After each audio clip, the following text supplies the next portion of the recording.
Hello, graduates, special guests, friends, families, and mentors. Today is all about our graduates, the class of 2020. We gather here today to celebrate the remarkable achievements of all of you who work so tirelessly hard to complete your studies while juggling so many other responsibilities.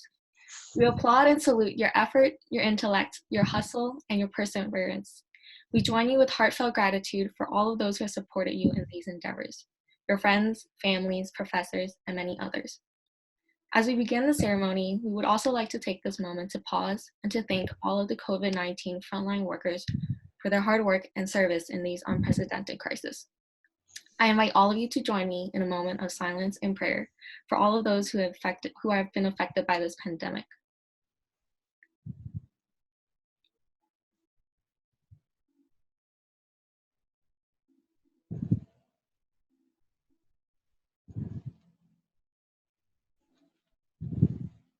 Thank you. I also want to acknowledge the different stressors that each of us is facing during this unique situation, and to reassure you guys that you are not alone, because we really are in this together. So don't ever hesitate to reach out to any of us, and we really mean it. So with that said, it's an absolute pleasure for me to introduce a great friend and today's student speaker. She is a senior, not double major. She is a senior double majoring in economics and Chinese. She co-founded Eco Fashion Expo, a community of creators who rethink waste by upcycling old clothes. But more than that, she's a wonderful human being who radiates kindness and positivity. And she's taught me a lot about what it means to be a leader and a friend. So without further ado, this is Angela Chi. Thank you, Fanny, for such a gracious introduction. First, I want to take some time to mention that Fanny is my personal inspiration to keep giving back. This idea for the Zoom ceremony came from a LinkedIn post she made about holding a graduation ceremony for herself in her bedroom with Conan O'Brien as her guest speaker. Harpreet, being the very generous person she is, commented, and I quote, "Let's do it live, and I'm happy to be your guest speaker." Fanny then decided that she was going to take this idea and run with it, because she is not only creative, but she is determined to celebrate us. Quarantining hasn't been easy for anyone, and many of us still don't know when or if we're going to have our official graduation. But Fanny and Harpreet have just been busting their butts to put on this event so we can celebrate ourselves. So can we all just unmute for a quick second and give Fanny and Harpreet a huge round of applause, and then mute again, please.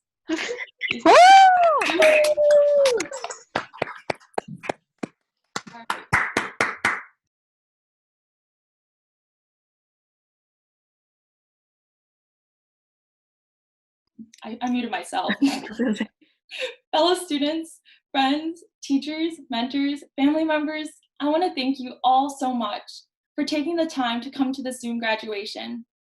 Whether you are the first one graduating in your family, or you're accomplishing a personal goal, or you came out to support someone else in the crowd today, each and every one of you deserves to be celebrated. Give yourselves a round of applause.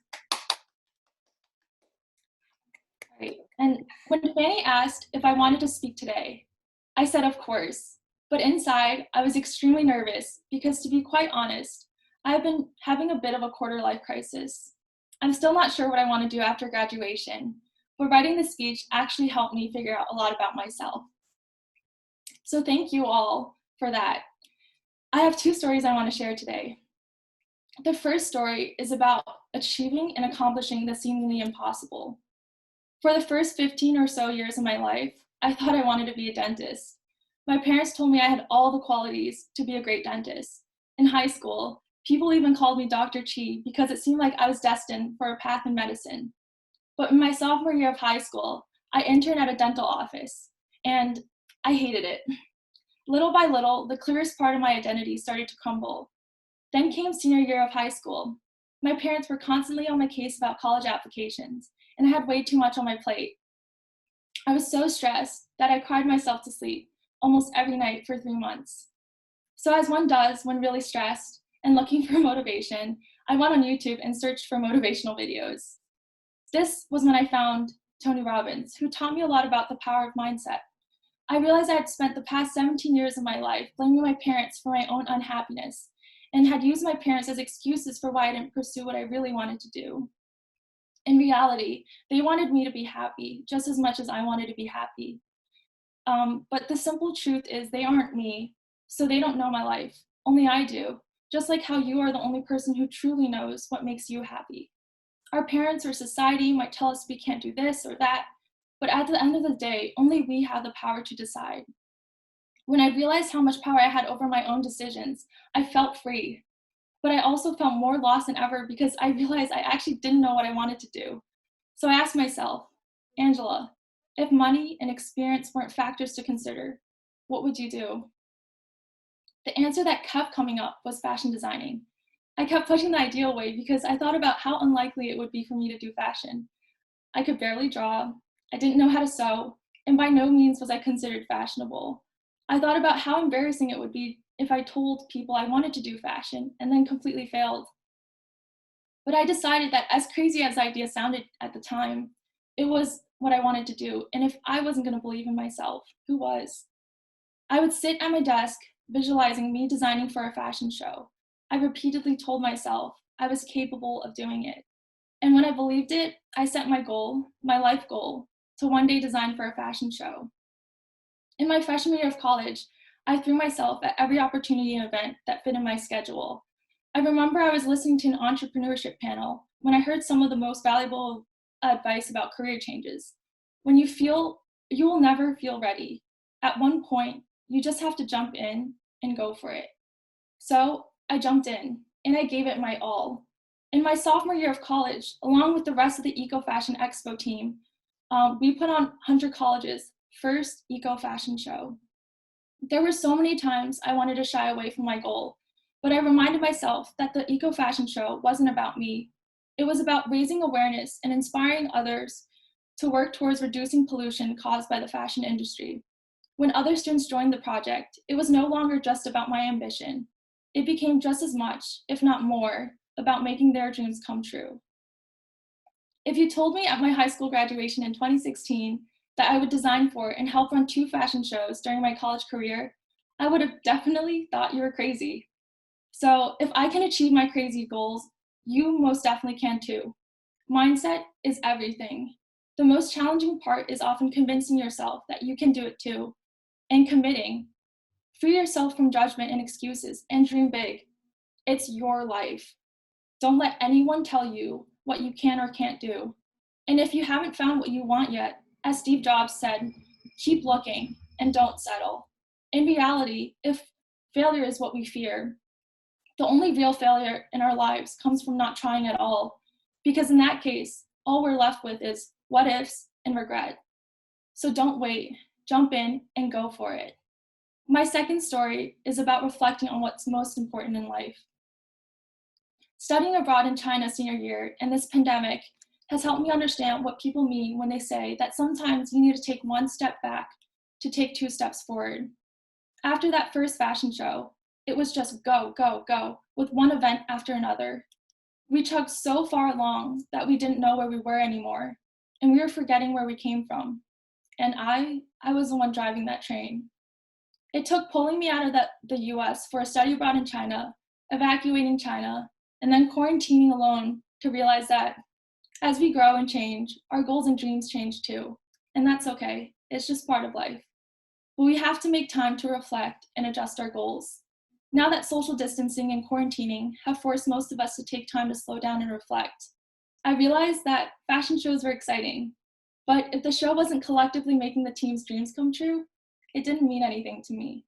And if I didn't have the team, mentors, and friends pouring in their soul into the work, there would be no show. I'm so thankful for my family, advisors, friends, and even friends from high school who supported us along the way. The part I'm most grateful for is the least glamorous part of the story, when my body completely gave out after the show. I was so sick, I couldn't even crawl onto my bed. I used the very last bit of my energy to call a friend who ordered takeout for me and brought it to my room. For the next week, I hovered over a trash can, and my parents took turns taking care of me at my dorm. It was friends and family who quite literally kept me alive. It is such a blessing to have people in our lives who will not only be there for us during our greatest achievements, but also when we're at our lowest point. Right now, I want you all to think of the people in your life who have been there for you and hold them in your heart. And when this commencement is over, please take some time to thank them. That fullness you felt, that's gratitude, the very thing that took me 2 steps forward after I took 1 step back. Writing this speech reminded me that I needed to be serving my community to be happy. Relationships are the foundation of everything in our lives. We need to nourish our relationships and give back to the very community and the people that brought us here. Without them, we can't even think about achieving our seemingly impossible dreams. This takes me to my favorite African proverb. If you want to go fast, go alone. If you want to go far, go together. Our life is a journey of finding and pursuing what truly makes us happy. And when we find it, we can't be waiting for tomorrow to pursue it, because tomorrow might end up being our entire lifetime. I am far from being perfect. I often slide into old habits of pursuing what I feel like I should be doing, what society respects, what my parents would praise, instead of what I truly want. When I slip up in the future, there are 2 events I will think back on: the coronavirus pandemic and Kobe's passing. R.I.P. Kobe. These are reminders that we never know what will happen tomorrow, so we have to live for today. Today, let's take some time to revisit some of our greatest memories in college, embrace the incredible friends that we met, and thank our mentors, teachers, family, and friends, because they are the ones who brought us where we are today. But also take some time to thank yourself, because you are that ride or die friend for someone else, and being there for them means the world to them, even if they haven't told you yet. I can't wait to see how we take our unique talents and change the world for the better. But most importantly, I can't wait to see how we help each other get there. You have inspired me to be a better person these past couple of years, and it is a true honor to be graduating with you all. Congratulations, class of 2020. We did it. All right. Thank you, Angela. That was really wonderful. Now it's with great honor for me to introduce our guest speaker. She's a first-generation immigrant and a minority tech leader at Microsoft. She is a well-known speaker and a thought leader, as well as a loving mother of 2, and a very talented abstract artist. And although I've only known her very briefly, she has already taught me so much about generosity and sincerity just through her leading by example. This is Harpreet Kaur. Yay! So let me start by congratulating all of you, the graduates. Indeed, your hard work has culminated in this momentous occasion. But before I start, I want to give a heartfelt thank you to Fanny and Angela T for organizing this virtual graduation ceremony for you all and inviting me to speak. It's an extraordinary honor for me to be here. But frankly, when I replied to Fanny's LinkedIn post and said yes to her, I didn't know the fear and the nausea I would endure at the thought of giving my first commencement speech. You see, I speak at keynotes and other tech events at Microsoft and outside, but oh my God, commencement, that's a big thing. It even made me lose a few pounds in the last week. I would call it a win-win, right? So now that I've made it here, which is great, let me tell you, today is not about me. It's about you all. It's about celebrating your hard work, celebrating your accomplishments, and celebrating your future. We all realize that we are in this unprecedented times when the normal is not the normal which we are used to. I acknowledge how hard each one of you has worked to earn the degrees, all the tears, hours of studying, group projects, all the great learning moments they went into for you to be here and receive your graduation. For some of you, it's the completion of a really trying but amazing period of your lives. With that, I want to acknowledge that the last couple of months have not been easy for any of you. You had to say rushed goodbyes to your friends, to your teachers, to your professors, to your colleges. Each one of you have been away from the most golden time of your college life that we all cherish as we get closer and closer to that graduation day. And then we wait for that big celebration with our friends and family. I know in many colleges and universities, commencements have been either canceled, moved to virtual, or a later date. It takes a while to let those decisions sink in, right? But I'm here to tell you, I'm with you. You're not alone.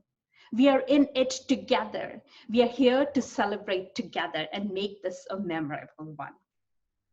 Let me also tell you, these experiences makes you the strongest class in the whole generation. The coronavirus pandemic has been a challenge of historic proportions. But you know what? It also brings a unique opportunity to let your values shine through. We are all sort of in the same boat. We have just been thrown into the deep end a little sooner than we expected. Now, frankly, I've racked my mind and heart in order to think what I'm going to be even saying today. I reflected back and asked myself what I wish I would have known at my own graduation. Looking back at that 21-year-old that I was at graduation, it's a slightly uncomfortable experience for the person I have become now. I didn't have big ambitions. Whatever came to my life, I took it as an opportunity without even thinking where my North Star was, what I wanted to become. But today, let me leave you all with 3 messages of my learning so far. For the first one, I have to take you guys back to the little me. I always wanted to be in the medical field like Angela shared in her story. You know, I thought watching all those doctor shows in the television that they could cure what I had got in my body and in my mind early on. So I grew up in a very small town in Punjab, back home in India. I was a middle kid, who always felt unloved and sidelined, as many middle kids can probably relate to. I didn't look like my siblings, and my personality type just did not match with the rest of my family. My family would sometimes joke that I was adopted and I was picked from a train station, which struck with me. I used to have nightmares that if I was not well behaved, my parents are going to drop me back at that train station. I felt like an anomaly. From that time onwards, I started blending in.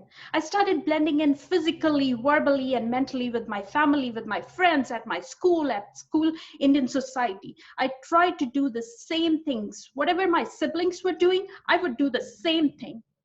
I became a really good chameleon who knew how to blend in, when to blend in, which situation, which social gathering, which actually on the positive side has taught me a lot about great relationship and conflict management, which now I can use in my career. But trying to blend in also made me competitive. I worked really hard in my school, in my college, in my university, hoping that was my way to get my parents' love and attention. Now let's fast forward to a girl in early 20s who, thanks to her hard work, was able to break in the professional IT world. I did not become a doctor. That's another story for another day. I had the beginnings of a rewarding career. I married a great guy who loves me dearly for who I am. But you know what? I was still trying to blend in. I was afraid to be not perfect. I felt like I was still an anomaly. Do I look pretty? I was always asking my husband as I was trying new makeup tricks, hairstyles, clothing. I always felt like I was asking for that acceptance, living with this blend-in syndrome. Years passed. I became a mom. My son, who's actually 14 now, a freshman in high school, he wore a turban. So in our faith, we don't cut hair. We actually make a turban and tie a beautiful turban on top of it. And my husband wear one, my kids wear one as well. So one day, as I was trying my son's turban, he asked me, "Mom, why don't you wear one? If men and women are equal in our faith, then you need to wear one to show your commitment and to stand out." That moment, looking at that little kid with twinkling eyes, I said yes. I said yes without thinking anything else.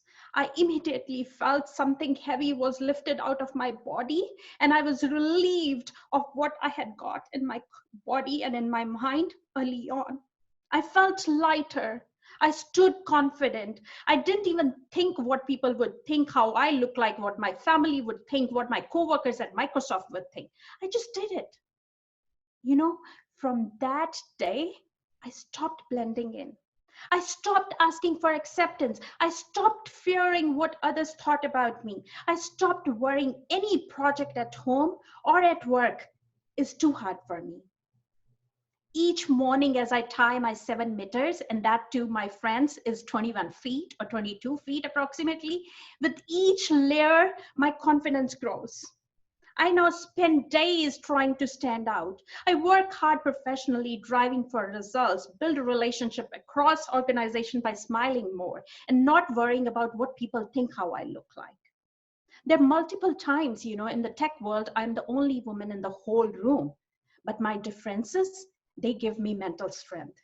So with that, I want to tell you all, each one of you is beautiful. Each one of you is unique. Each one of you have at least one or two superpower or more, which can help you stand out in your careers. Each one of you will do wonders. Find and reflect what's different in you and overpower your inner fears, whatever they are. Now coming to my second big lesson. As you can already tell, I did not become a doctor. Actually, I flunked that exam. That was my first meeting with what is called failure or rejection in life. I still remember I locked myself in the little room back home in India, and I cried for 2 days straight. No food. Lost some weight that time too. My father enrolled me in some computer classes just to keep me busy, and I ended loving them. To be honest, given I was the only girl in the whole class and my extended family to know computers, and I started getting special attention, I loved it. It became my passion. Through hard work and determination, I earned a master's degree in computers. And here I am, a techie, a computer engineer, a manager at Microsoft. Sometimes out of our biggest rejections comes out our biggest sense of direction. Now, let me tell you, the path is not easy. It's not. I was rejected multiple times in interviews. I actually have stopped counting after 20 or so. Big companies rejected me due to one reason or the other. Visa issues due to the first generation immigrant was one of them. Anytime a rejection comes in, I grieve. Yeah, I grieve for a few moments. I let it sink in. And then I add it to my resilience muscle, wherever they can go, which I've now built in. So keep adding those layers. They will come. It's life. Those make you strong. But showing what you can bring to the table, sharing your story, sharing your superpower, you will find success. I have no doubt you will find success. Lastly, my third one, I'm glad I'm here with you all with the message of hope and giving back. You all took the opportunity to walk through the life eager and open to self-improvement with me. Every one of us has a calling. There is a reason why you are here. There is a reason.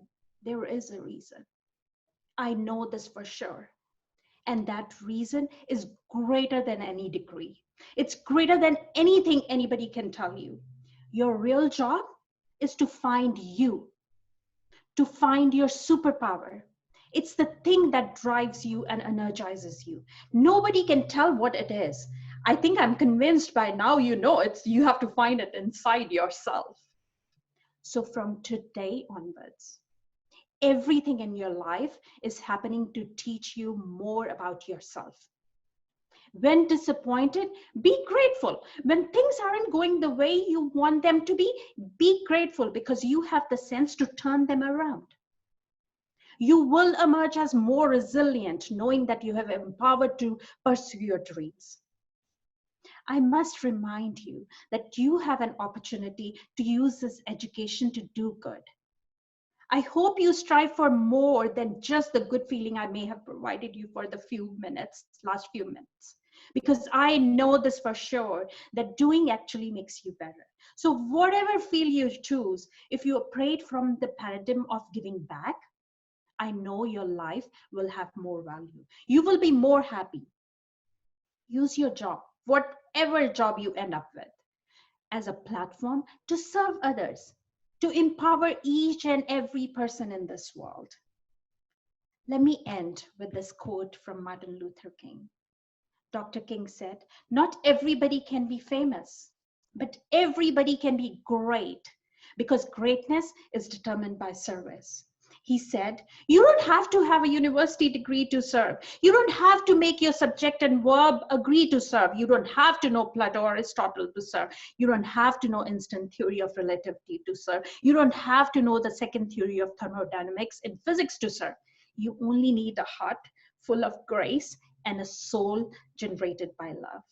So I know all of you will find you today or tomorrow.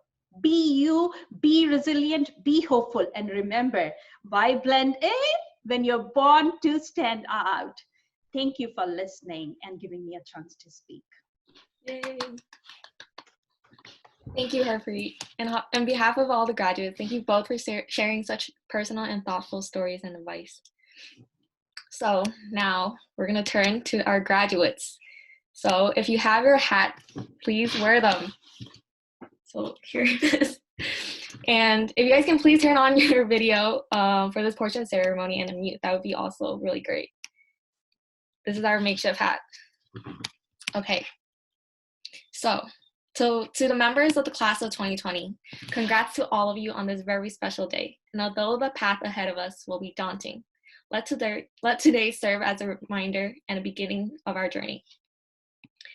And if you are willing and able, please wear your hat and turn the tassel, even if it's imaginary, from right to left. So by the power and authority vested in me and the Zoom software application, I'm ecstatic to pronounce you guys graduates of the class of 2020. Congratulations, we did it.